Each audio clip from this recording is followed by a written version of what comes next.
हम पूरे उस बिल को उस एक्ट को अनकॉन्स्टिट्यूशनल मानते हैं और ये आर्टिकल 25, आर्टिकल 26, 14 और 15 और 29 का ग्रेव वायलेशन है। ये हम पहले से ही बोल किया है और आज फिर आपके सामने रिपीट कर रहा हूँ।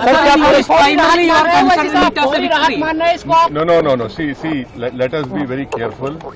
The Honorable Supreme Court, as rightly pointed out by my counsel, Mr. Nizam Pasha, the Supreme Court has said that the Central Waqf Council and the State Waqf Boards will not be constituted.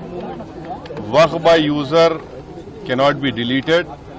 Now, there are other provisions also which we as a party have come to the Honorable Supreme Court that calling it unconstitutional. Now, whenever it will be heard, our counsel, Mr. Nizam Pasha, on behalf of me, will be arguing it.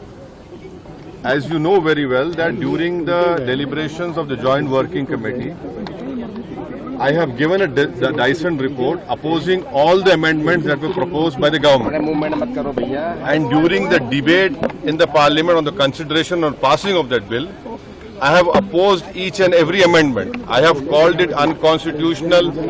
I still call this law as unconstitutional, as violating the fundamental rights of Article 14, 15, 25, 26 and 29. So our legal battle will continue to ensure that this act, against this act will continue.